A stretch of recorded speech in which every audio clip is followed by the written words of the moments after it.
Hello everybody and welcome to The Curious Geographer. We are super excited. Today is our 10th live interview actually. So if you are new to my channel, don't forget to hit subscribe. We have live interviews with academics, journalists, professionals, and today we have got a very exciting topic which I'm really looking forward to because I feel I'm going to learn a lot because it's definitely not my speciality in geography. So we are going to be joined today by Dr. Christopher Pate. Dr. Christopher Pate is Head of Marine Planning at Historic England, and he advises the government on new infrastructure projects, particularly coastal locations, so ports, harbours, offshore wind farms and new projects which are occurring. Dr. Pate is very much a real geographer. He has gone through undergraduate study, masters and a PhD focusing on coastal geography. So his undergraduate, which I'm sure he will tell us about, was in Wales in Aberystwyth. He then went to Scotland to do his masters, and then in England he did his PhD.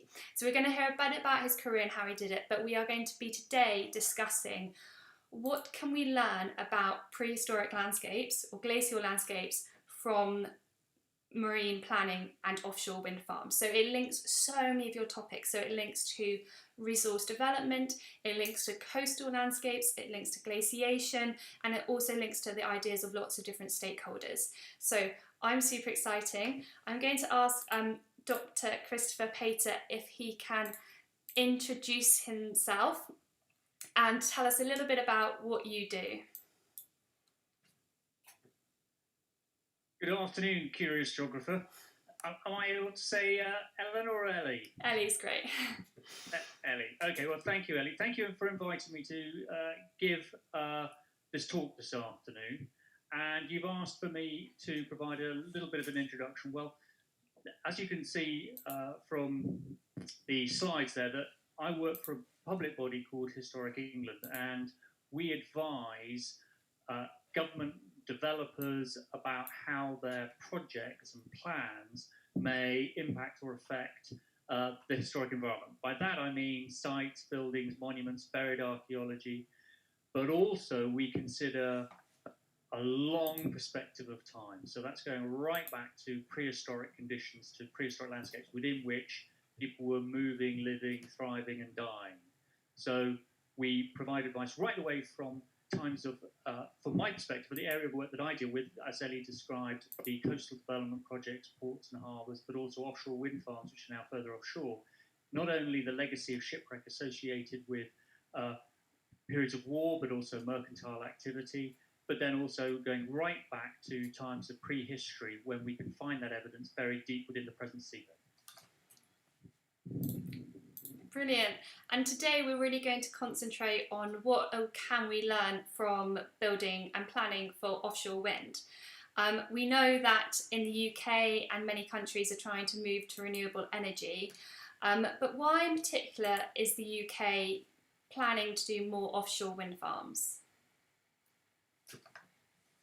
Well, as you are probably aware from the news, then the legacy of old power generation systems, the coal-fired power stations, the power stations which use oil to generate, as a power source for generating the energy to drive the turbines to produce the electricity, those old power plants are coming to the end of their life. So there's a natural process whereby that whole legacy of power generation is becoming redundant, becoming old, but also, quite critically, and of course, as you'll be very much aware from the news and from your studies, we are, as a nation, working with other nations to try and reduce the amount of carbon that's produced.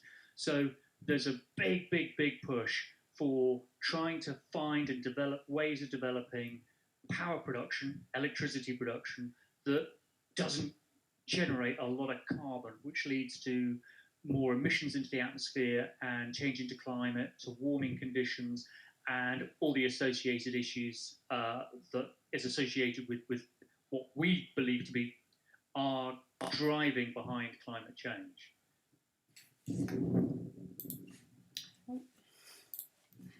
Brilliant, thank you. And why, which locations are suited for offshore wind farms? And I know we talked a bit about how we are trying to reduce our emissions, but why in particular are offshore wind farms the choice for the UK when we're talking about our renewable energy futures?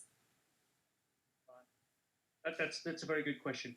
It's an industry that is incredibly young, but also one which is developing very, very rapidly. So the whole, what's called a supply chain, that's the whole industry in terms of making turbines and installing them, and the whole cable systems for getting the power from the turbines to the electricity substations on shore, where it can then get into the what's called the national grid system in terms of the electricity into our homes and businesses and factories.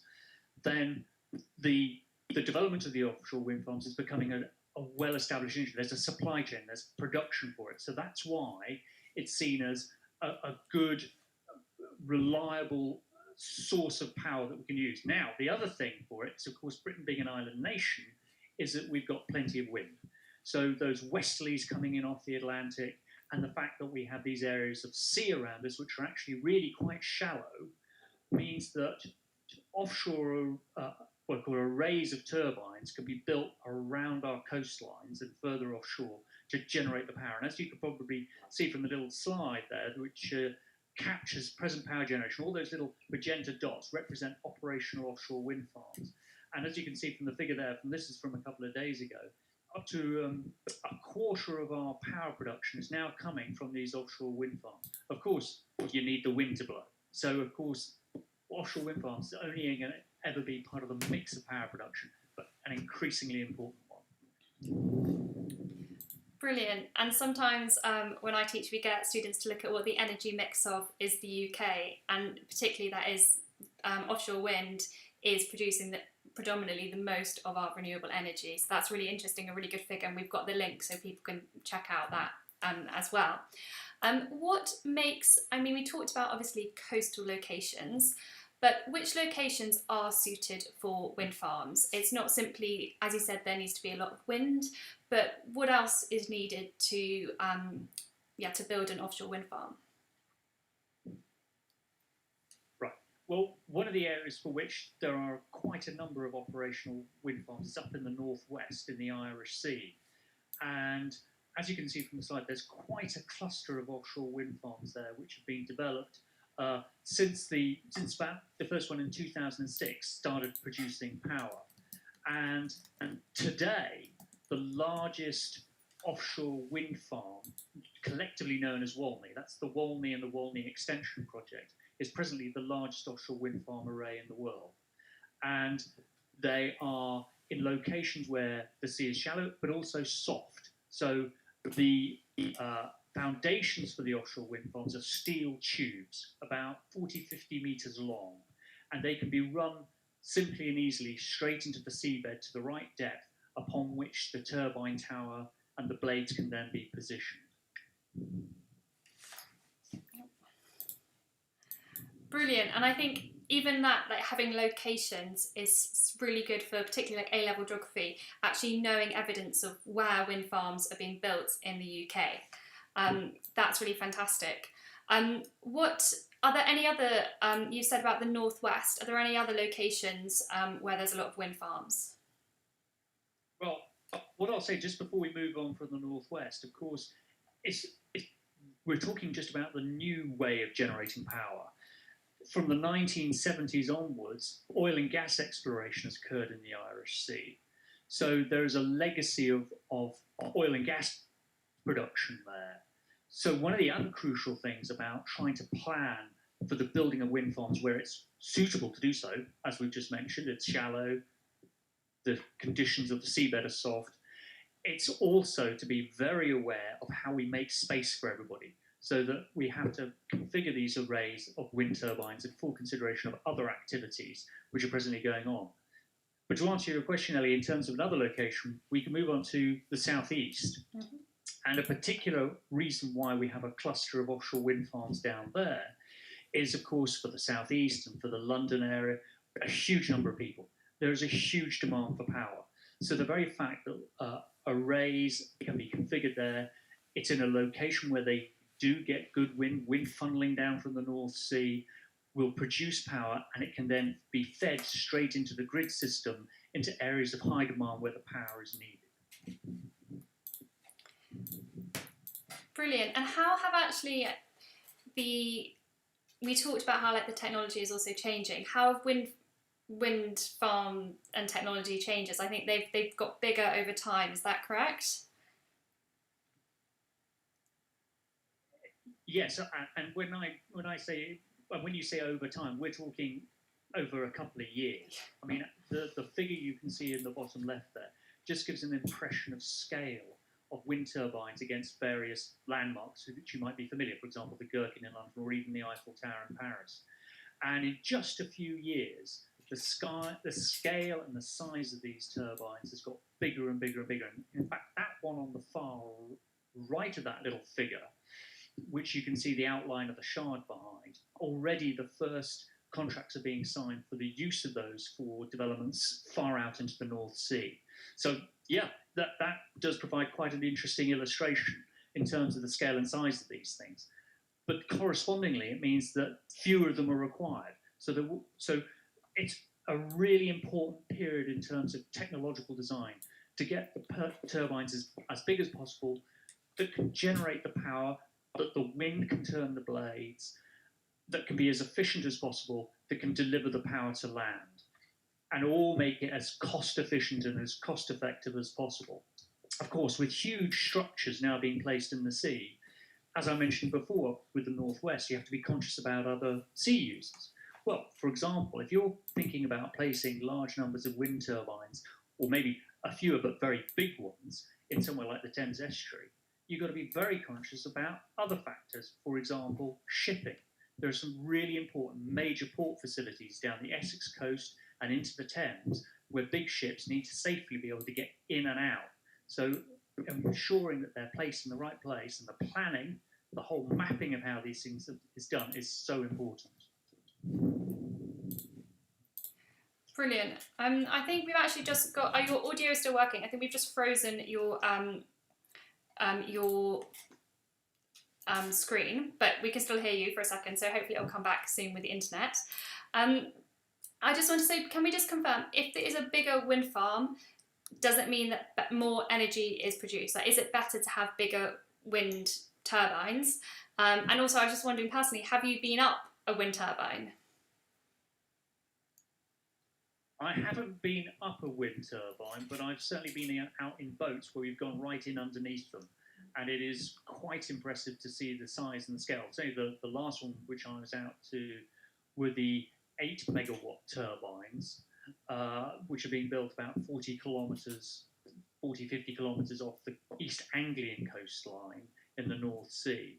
So with those ones, then it's an interesting question. Is it better to have lots of smaller ones or fewer bigger ones?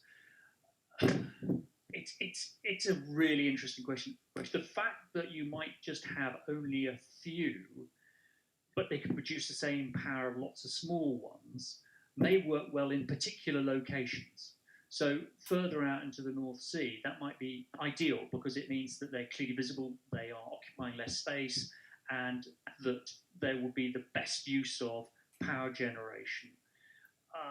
So I think it's inevitable with these projects. They are going to look to get the biggest turbine possible, that is as efficient as possible, that has still got the material strength for the wind to be able to, which they can predict, which they can model, which they can understand, will be allowing a steady production of electricity. Because what's the point of having a big one if you need a really, really occasional strong wind to turn the turbines?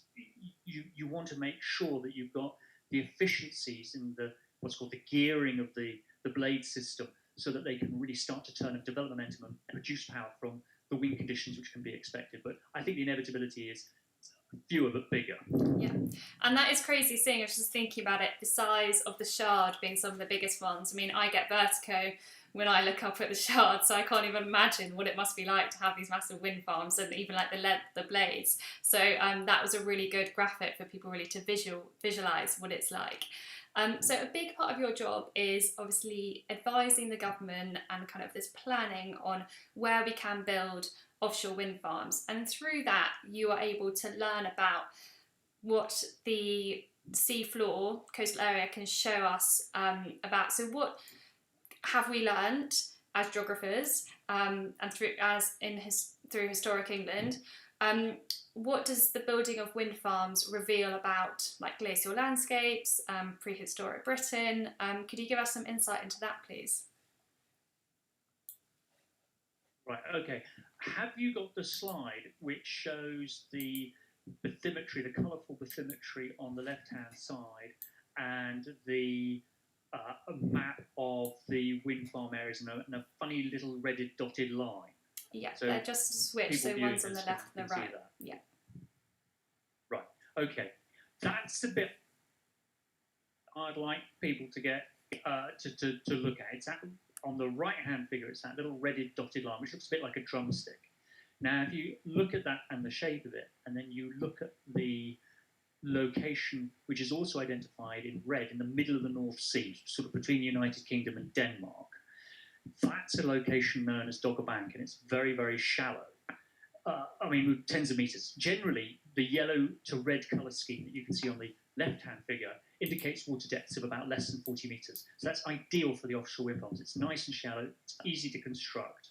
The foundations don't need to be that deep, and also the depth of soft sediment over the harder rock means that there's viable foundations for these big offshore wind turbines.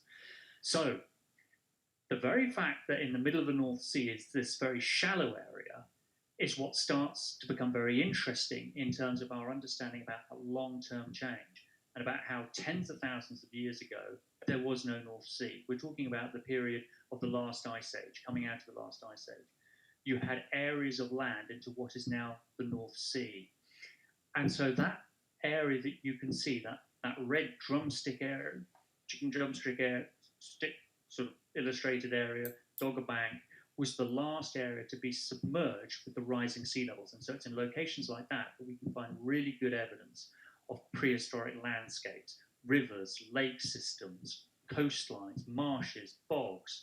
Those are the locations where we can reveal a huge amount of information about the very rapid climate change that occurred at the end of the last ice age, so about 10,000 to about 8,000 years. Brilliant. And how do you actually, it's under the sea, so how can we like investigate what's like what is under the seabed?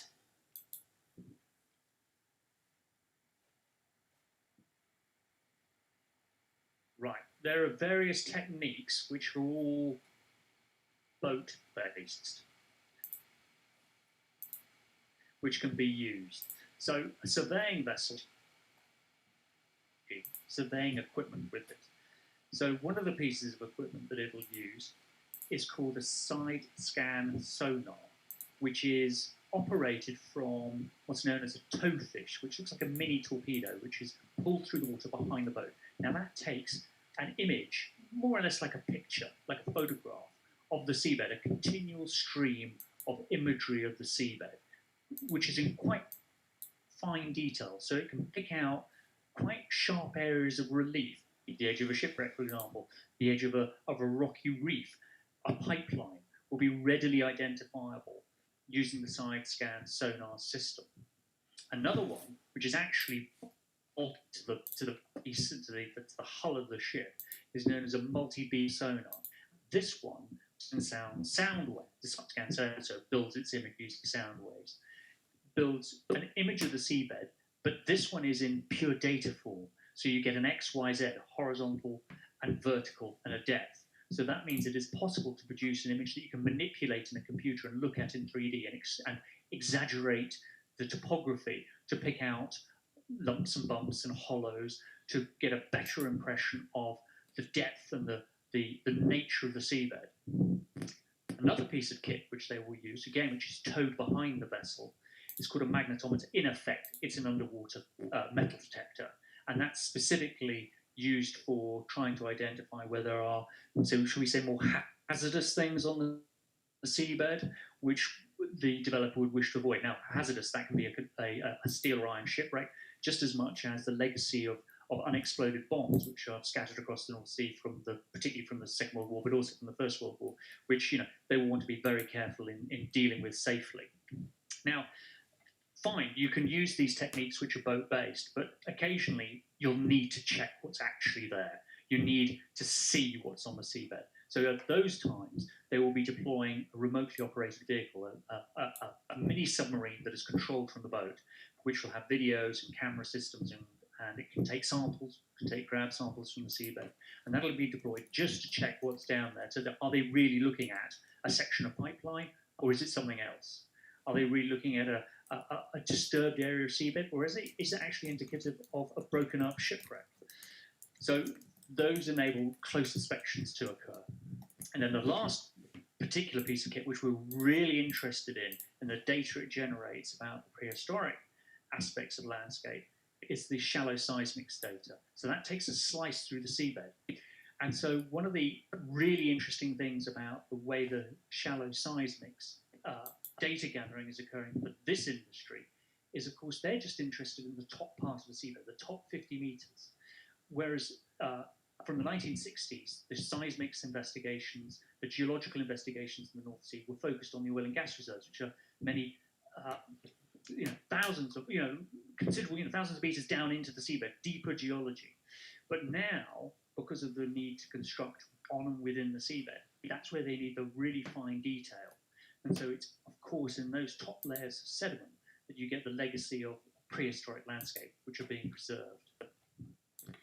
Brilliant. And I think that is what really illustrates geography in real life, actually knowing. I mean, we learn about this when you get to school and A level, and understanding how people look at the seabeds and all the different technologies, but actually understanding that is something that you do as a career and have used all those skills. And a lot of A level geography in particular is kind of mapping using GIS as well. So kind of it all shows those benefits.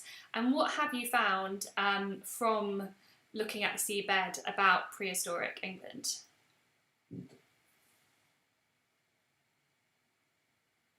Right, okay. Just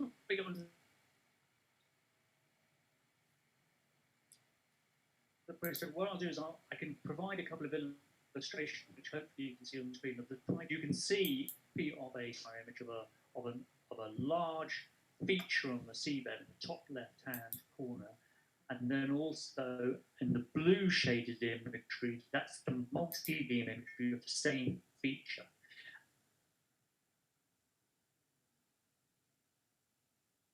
And then you have the actual diver investigation, which occurred. This U-boat was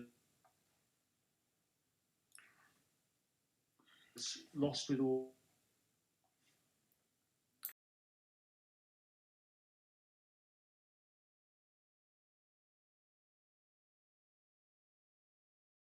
If known this can occur. Now, what's important? So from the diver investigation.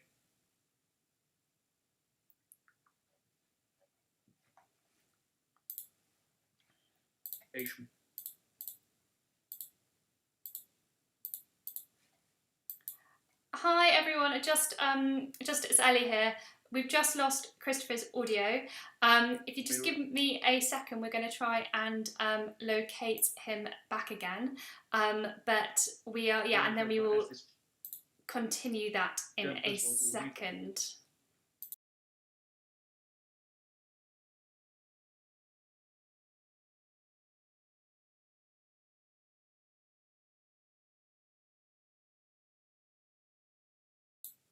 Okay, yeah, so it's Ellie here. So I actually have just lost Christopher. I'm just going to call back again. I'm just going to put the slide up at the front. But if you have got any questions, I know that a lot of you are really interested in how the mapping works and everything like that.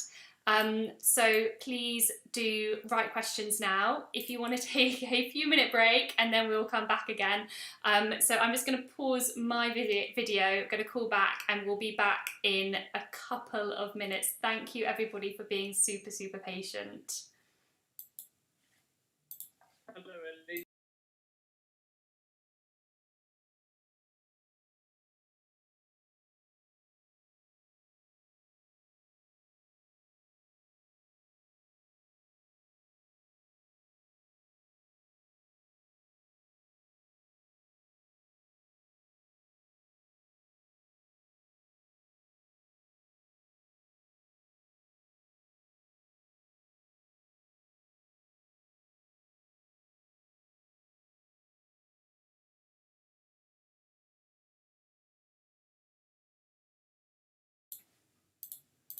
Hi everyone, thank you so much for being super patient.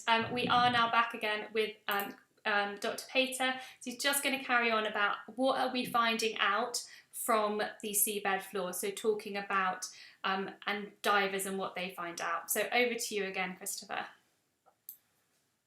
Right. Thank you, Ellie.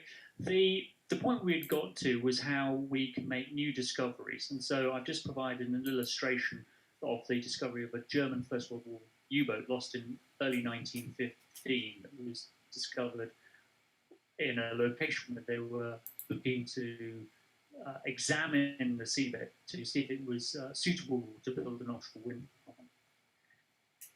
Now, using all this data together,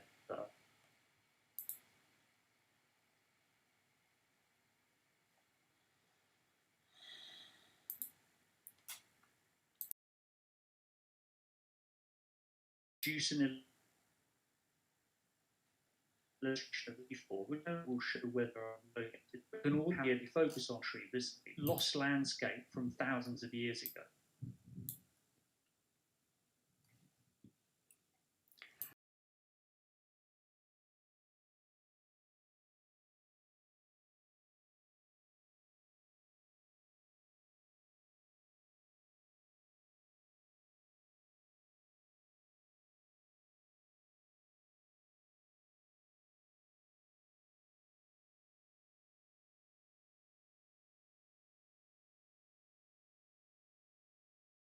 Hi everybody, it's Ellie again. We've had just a bit more issues with the audio. Hello.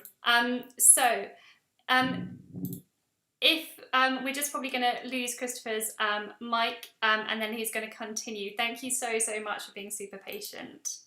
Right.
on screen. Okay, right. Okay. Hi everybody, we are back. I've actually got Christopher on my phone. I think we're just kind of using, there's been a few internet issues. We'll hopefully see if this one works. If not, we'll just pre-record it and we'll be able to release it again. So hopefully, if you can, when Christopher starts speaking, if you can just let me know if you can hear this. Thank you so much for being so patient. Christopher, do you want to continue telling us about what you've managed to find out from under the sea? Right, thank you, Ellie. We've got onto the part now dealing with where we can reveal evidence about landscapes from thousands of years ago. So again, looking at that area in the middle of the North Sea, as well as doing the investigations using geophysical techniques, what are called geophysical techniques, that's the side scan sonar, the multi-beam image, the shallow seismics, there is also a need to recover actual sediment samples. So what they do is they drill cores deep down into the seabed and they recover tubes of sediment. And that tube of sediment is then subject to laboratory analysis. So while the computer imagery that we can obtain from sound waves reflected through the seabed might give you an impression of where a valley system once existed, of course, by having a core of sediment that goes down through that valley, we can then look for the remains of plants and animals which have become trapped in the sediments, which can indicate how conditions have changed, because you get certain species of plant and animal which you only find on land, and you get certain species of animals, particularly small shells of mollusks, that only occur in estuarine conditions or in the sea. So by looking through the length of the core, you can work out when you had periods of land, when it may have become marshy, when it may have become an estuary, and when it may have become the sea. And so by looking at that data and information, we can then start to build up an impression of this lost landscape and the changes which have occurred. Now, of course, you can actually go out and find evidence where climate change has occurred over the last few thousand years. So there are sections of beach, for example, just to the north of Aberystwyth in West Wales, where at the low tide level you can find tree stumps in the beach. So these evidences of prehistoric forest, which are now long dead, show how the sea level change was much lower because we had conditions in which those trees could grow. But we can go much further back in time to a point when we didn't have the North Sea, and we can get an impression of how the river systems would have flowed from what we know today now as East Anglia in England, or from the Low Countries and from France and Germany out into an area which was an expanse of land which connected Europe and Britain. And we can start pulling together an impression from the materials which are recovered about how that landscape has changed.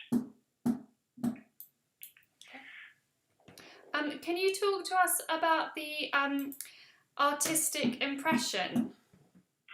Yes, the artistic impression, that one down the bottom right hand corner. Yeah, that was from an expanse of peat that was recovered. Now, you might become or have a familiarity with what peat and how it's found in boggy areas of upland places in Wales and in Ireland and in Scotland.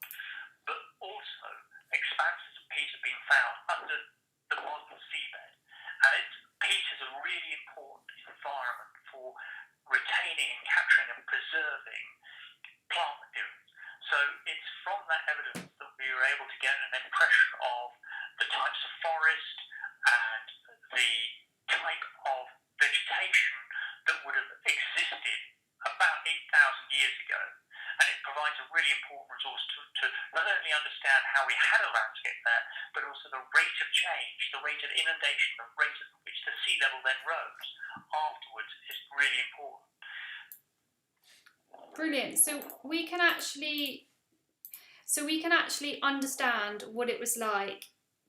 How many years ago did you say we could understand what it was like? Right. Well, if you can go on to the next one where you see the wiggly line. Mm-hmm. If you can see that slide, well, that wiggly line actually starts to really show you how much change has occurred. Because, of course, when we're looking through that top 50 metres of seabed, we're looking at more or less several 100,000 years to a million years of climate change and landscape change that has occurred. So, of course, we're talking about periods when it was very cold and all the water became trapped in ice caps on land, and so that sea levels fell, to periods when it became much warmer and those ice caps melted and flooded the land. So we actually have a situation where we've gone from periods of a sea, and Britain being an island, to being connected to Europe, to being an area of land, to again areas when it's warming and the area becoming flooded. So actually we get patterns of overlapping coastlines, of overlapping valley systems, of river systems, which correspond to how we've had those changes over that period of time. But in particular, if you look at really what happened towards the latter part of that, then we can start to find evidence, and this has been found through fishing, where they have, in the southern North Sea, recovered the bones of prehistoric Ice Age animals. So the thigh bones from mammoths, the teeth from mammoths. So we can actually get some direct impression of the animals that would have existed and lived in these areas, and of course would have been the prey for humans. Because, as you can see from that bottom right-hand figure, that's me holding a hand axe that is at least 60,000 years old and would have been made by Neanderthals occupying this area really at the time when we had a major area of glaciation. So a lot of ice in the northern part of Britain across to the Ireland and across Norway and across central parts of Europe. And so we would have had people occupying these areas, utilising the river systems as good sources of navigation, sources of food, and for sourcing materials for living. So we can actually find materials that give an indication where prehistoric people existed, where prehistoric animals could be found. And this is all indicative of where we've had river systems and dry land areas in the southern North Sea, which correspond to the areas which are now being examined to plan the delivery of these new offshore developments, these new offshore wind farms. Super. There's just so much that I didn't know about, like kind of the world behind offshore wind farms. I thought you could simply just kind of like put them up and that would be it. But actually, as you said, like we are finding out so much about the landscape from them, which is truly incredible. You've had a very interesting. I was just wondering if anybody does have any questions about offshore wind farms, coastal landscapes. I know a lot of you learn about those kind of changes with climate change as well. And our like prehistoric landscapes. If there are any questions, please do write them, and then I will ask Dr. Christopher Pate. From me, how did you get to where you are? And then also, I have a lot of the students who listen are kind of through about to go on to their A-levels or university degrees. How did you get into the career that you're in? Well, we're particularly dealing with a coastal development. It was when I was, as an undergraduate student studying geography, it was the use of satellite imagery. Satellite imagery was a rapidly expanding new discipline in geographic science. So I think what's really important for those students listening today and looking at the slides today is working on what they find important, what they find interesting. And it's certainly the case that geography and its understanding about people and animals and changes and places means that you've got a really good perspective on how things fit together. And that's one of the invaluable skills which geography provides you. It puts things in context. You can understand patterns, you can see patterns, you learn to identify these things. But also, you have a very important balance and mix between science, between the technologies in terms of how you can build and understand and map things, but also the statistics, the examination to generate evidence to really prove is there a particular pattern of behaviour, particular things happening in this location, but also art in terms of the notion and concepts of social sensibilities, of social issues about why we have an affiliation, why we are interested in particular locations. So it really does become a broad mix of skills which can then help you achieve a specialism for your later life and career. Super. And that's what I kind of like say, that if you find something you enjoy and then you kind of stick with it, and that's how you can really find a career that you're really into, which is fantastic.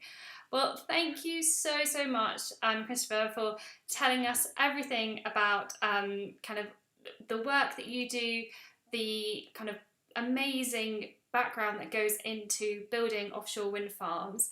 I mean, I always get amazed that you can even build, even when you talk about like kind of bridges and in the sea, that you can build that.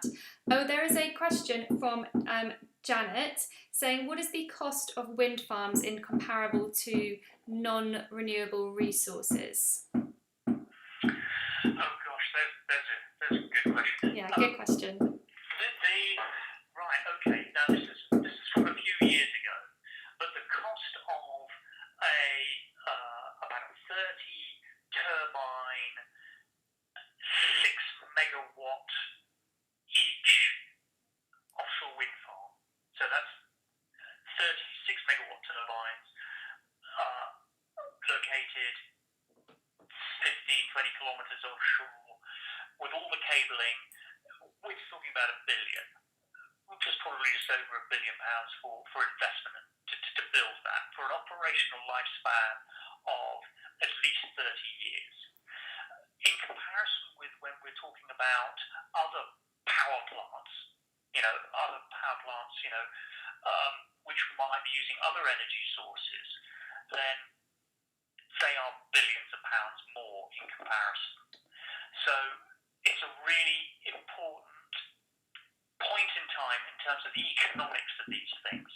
So wind farms, although they cost a considerable amount of money, are actually becoming cheaper because, as I mentioned earlier, you've got an industry that can supply the components. There's a ready market for producing turbines, for producing towers, for the technology in terms of making them as efficient as possible. Plus, there's also another really important thing about wind farms compared to other means of generating power, is that once they're up and running, you haven't got any fuel costs. In effect, you've got the maintenance costs, but that's nothing. Also, the other thing to bear in mind is at the end of the day, when they are redundant, when they become worn out, the decommissioning, that's taking them apart, is relatively straightforward and simple, and they can be removed all the way down through into the seabed. Not right the way down, but to a shallow depth in the seabed, they can be removed. Whereas, of course, with the legacy of other means of power production, then it may be very difficult, very lengthy, and very costly in terms of dealing with those sites for a considerable period of time afterwards. Super, that's really interesting, and particularly when we're talking about decommissioning and the impacts we know we have when you have different types of energy, and what happens when we are no longer using that energy. One really quick question from me is, do they mainly come from China? That's what I heard. Are they mainly produced in China? And then we actually have one more question. The parts of them come from lots of different places. So, for example, the foundation, the steel tubes, the 50-metre long tubes, which are about 8 metres wide, which are dropped into the seabed, they have come from China. The steel output from production from China is just phenomenal. So they led the market in delivering those tubes. What's called a transition piece, which is a yellow piece, which is only 20-30 metres long, maybe shorter than that, which sits on top of the steel tube foundation. They tend to be produced in places like the Netherlands and Denmark. Then you've got the tower, it's the tower section, and there's the white tubes which are then bolted on top of the yellow transition piece. They've been produced, a lot of those have been produced in France. And then you've got the nacelles. Now that's the part where the 3 blades are bolted onto, and a leading producer of nacelles has been Germany.